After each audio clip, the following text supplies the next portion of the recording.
Hello guys, నేను ఇప్పుడు మీకు ఒక మంచి యూనిక్ బోటిక్ రెసిపీతో వచ్చేసాను. చూసేయండి, చాలా అంటే చాలా బాగుండిద్ది. సో యూనిక్ కూడా. యూట్యూబ్లో చాలా బోటీ రెసిపీస్ చూసాను కానీ ఇలా ఎవ్వరూ చేయలేదు. సో మీరు ఇలా ట్రై చేయండి. ఎప్పుడు బోటీ తినని వాళ్ళు కూడా బికాజ్ ఆఫ్ స్మెల్ వాళ్ళు కూడా తింటారు. అస్సలు స్మెల్ రాదు ఇలా వండితే. సో ఇదైతే హాట్ వాటర్లో బాగా కడుక్కున్న బోటీ అనమాట. సో దీంట్లో గ్లాస్ వాటర్, ఉప్పు, పసుపేసి 30% వచ్చే వరకు ఉడకబెట్టుకోవాలి. సో ఇంకో కళాయిలో ఆయిల్ వేసి బాగా హీట్ అయిన తర్వాత ఆ 30% ఉడకబెట్టుకున్న బోటీని ఆ ఆయిల్లో వేయాలన్నమాట. సో ఆ ఆయిల్లో వేసి బోటీని మంచిగా ఫ్రై చేయాలి. చాలా జాగ్రత్తగా ఉండండి.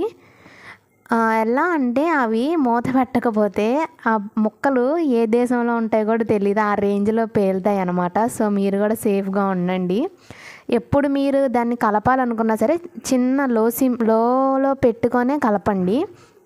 సో ఎప్పుడు మూత అలా అడ్డం పెట్టుకొని కలపండి, లేదంటే పేలిపోతాయి అవి. సో అవి బాగా అలా కలుపుకున్న తర్వాత ఉడకపెట్టుకున్న వాటర్ ఉంటుంది కదా, అందులో దోసకాయలు, నేనైతే అరకిలో దోసకాయలు తీసుకొని వేస్తున్నాను. సో 1 ఆనియను, 2-3 టమాటోస్ వేసుకోండి. వేసిన తర్వాత అవి కూడా 30% ఉడకాలన్నమాట. సో ఇలాగా ఉప్పు, పసుపు వేసుకోండి. సో కారం కూడా వేసేయాలి. తర్వాత కరివేపాకు, 3-4 పచ్చిమిరపకాయలు కూడా వేసుకోండి. వేసుకొని ఇవన్నిటిని ఒక 30% ఉడకబెట్టుకోండి ఆ వాటర్లోనే. సో అవి ఉడికిన తర్వాత మధ్య మధ్యలో మనం ఇటు ఫ్రై చేసుకుంటున్న బోటీని కూడా ఒక మీడియం సిమ్లో పెట్టి ఫ్రై చేసుకుంటూ ఉండండి, లేదంటే అవి మాడిపోతాయి.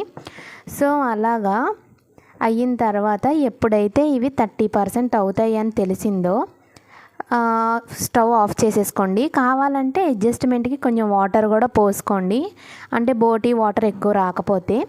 తరువాత ఇందులో మనం అలాగ ముక్కల్ని కదుపుకొని మధ్యలో 2.5 స్పూన్స్ జింజర్ గార్లిక్ పేస్ట్ వేసుకొని ఫ్రై అయిన తర్వాత ముక్కలు దాని మీదకు తోసి ఫ్రై చేసుకోండి. పేస్ట్ అంటే పచ్చివాసన పోయేదాకా అన్నమాట. సో అందులోనే కారం, పసుపు వేసి 1 మినిట్ అలా టాస్ చేసుకొని ఉప్పు కూడా వేసుకోండి.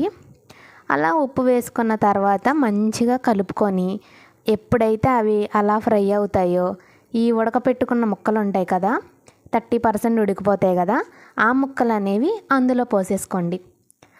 అందులో పోసుకొని ఇంకా మీకు ఉప్పు, కారం ఏమైనా ఉంటే, అంటే సరిపోలేదు అడ్జస్ట్ చేయాలి అంటే ఈ స్టేజ్లో మాత్రమే అడ్జస్ట్ చేసుకోండి.